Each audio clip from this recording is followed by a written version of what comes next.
Hey y'all, welcome back to Spirited Outdoors. Today I want to do a video on grafting. Now this is probably not the ideal situation for grafting, as in some of these limbs are a little smaller than I would prefer, but I do want to attempt this year. So rule of thumb, first off, is grafting, you need your limbs about the size of a pencil. That being said, I'm going to try this anyway. Everything will remain the same, it just greatly improves your success. So if this don't work for me, I'll at least have tried it, and there's a good chance that it will work. The first thing you need to know is that this has not started blooming out or flowering or really budding. It is just barely getting ready to bud. The tree that I am going to graft to, now what I cut off of here will be known as a scion. The root stock will be the tree over here that I'm going to graft to. It's already bloomed. One of them is in full leaf. One of them has still got a few blooms on it, which is good for me because it could possibly produce fruit, being there are some later blooms on that one tree. But I'm going to attempt to graft this species of peach tree onto another species of peach tree that's flowering too early, in my opinion. So what I'm going to do is I'm going to just come down here and I'm going to cut me a limb off. And I'm going to cut probably this larger limb right here and show you how to make that cut. And grafting is very simple for the most part. Just knowing a little bit of what I just told you about what to graft from into two. When you're grafting, it has to be the same species. You can graft any different kind of peach tree to another peach tree, any kind of apple tree to another apple tree. And there's a lot of videos and a wealth of information on that out there. But I'll bring the camera in so you can see how, and I got a new knife here. I wanted a hawkbill knife, and this is a very cheap knife. I ordered it from Smoky Mountain Knife Works. And it's a cheap knife because I'm going to be hooking it in the dirt and all, and I just probably abuse it, so I didn't really want to buy an expensive knife. I gave $14 for this little Rough Rider, and y'all, I want to say I was really impressed with the way it came packaged. It came in a box with a magnetic flip over the top, 2 stickers from Smoky Mountain Knife Works. I was really impressed. I did want to mention that. Now this is a cheap knife. It is made in China. It is not a quality knife, but for what I'm going to do and abusing and seeing if I like a hawkbill knife, and if I do like it and decide, hey, I want a quality one, I'll order me a Case or a Hen and Rooster. It's my two brands that I like to tote in my pocket. But I've never had a hawkbill, and for pruning and cutting, harvesting plants and stuff like that, I think this is going to be a handy knife. So that's what I'm going to use to do what I'm doing today. So let me get you brought in and show you where I'm going to make this cut. Okay, if you see by the size of my finger and my hand here, this is approximately about the size of a pencil. Now I'm going to be straight honest with you, I'm not happy really about removing this limb but it'll grow new limbs, and it probably will grow another limb here. I just want to do this as an experiment on this tree to see if it'll work. And I pretty well know that, I know this is how to do it. In other words, I just want to see if this young I can graft this. Now this tree, if you'll notice right here, has been grafted. So this top is different from this bottom. That being said, I don't know what is what on this tree. It may all be the same. I don't know exactly what they did. All I've got is information that was on the tag. But I do know that this hadn't bloomed yet, and that's why I want this. So what I'm going to do is cut. Now what I want to do is I'm just going to cut an angle on here. With that angle, it should still allow me to grow it should produce another limb from right here. So I want to try to make one smooth cut, and my hand's going to be up in the way because I don't want to cut this limb off. So I'm going to have to, I'll tell you what, I'll try to do it this way. Okay, now you see that is just a good angle. All we got to do is make the same cut on our other tree over here. Now this is my 2 choices of trees to graft to. You see that one is pretty much leafed out. this one here has a few blooms on it. I'll point out, if you can see, there's still blooms here. Here, this tree was in full bloom, and that one when it snowed. So that is my reason for wanting to graft. And what I'm going to do is cut this limb right here, and I'm going to graft into it. But now I'm going to have to choose up here to where I want to graft to. Figure out about where this is the same size, which is right in here somewhere. So I'm going to put my scion right here in my pocket, and I'm going to make a cut.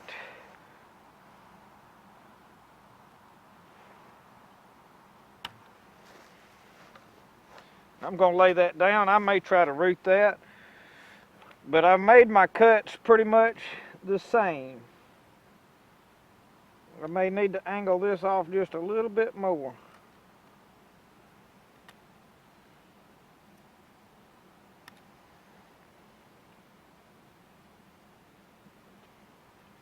Okay.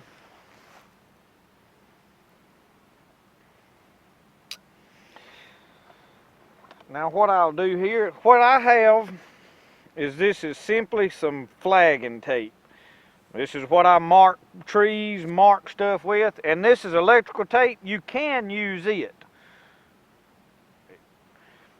but I want to leave this orange on there so that I'll recognize that this is where this was grafted. And so what I'll do is pull me a piece here off.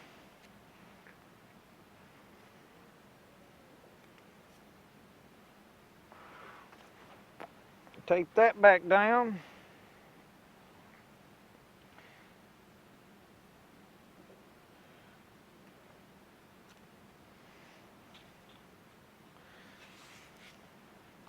I'm going to start right here below this and get my wrap started. You want this wrapped tight, because you do want to seal this from the outside, basically.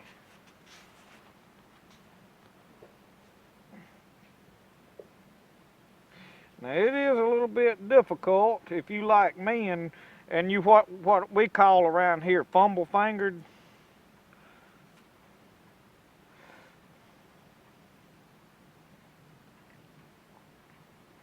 Make sure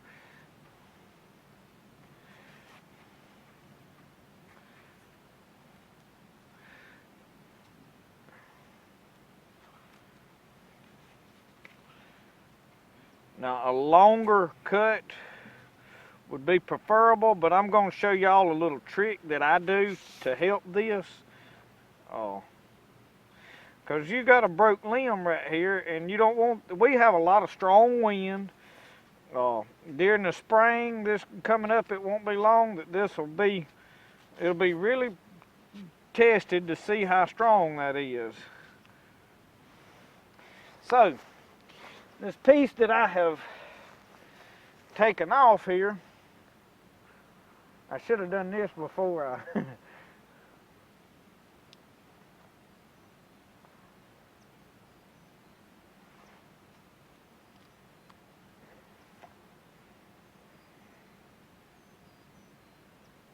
see if that'll hold for just a second.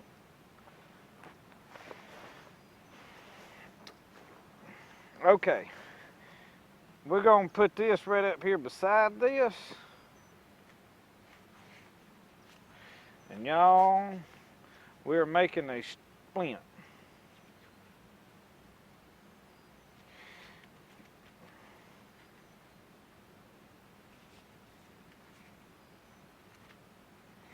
All we're doing is trying to give this limb some extra strength.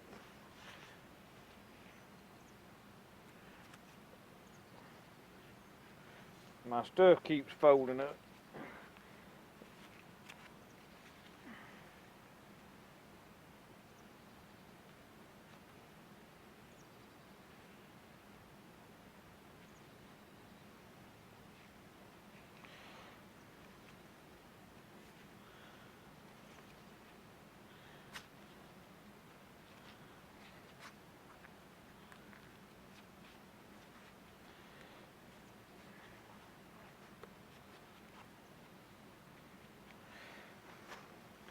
Now what I'll do right here is make me a little half hitch, and I may come back over this and wrap some more just to strengthen it up.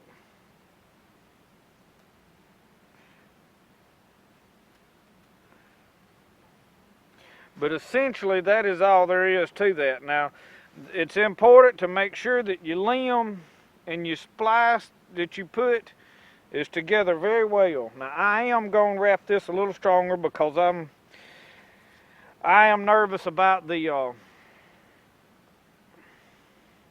wind and all on this.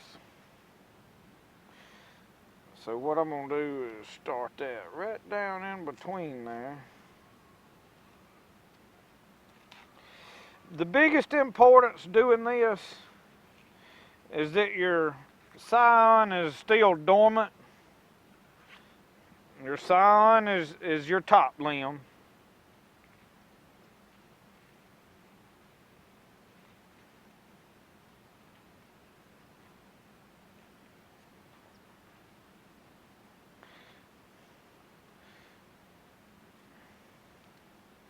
I thought this would be easier with that long like that, but I think I was wrong.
And again with a half hitch.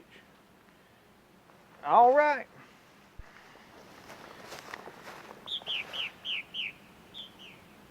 Y'all, did y'all hear that?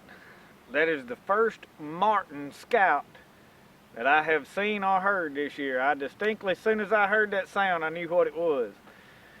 So it's end of February. It's not quite March yet. And the scouts are starting to show up. So good sign.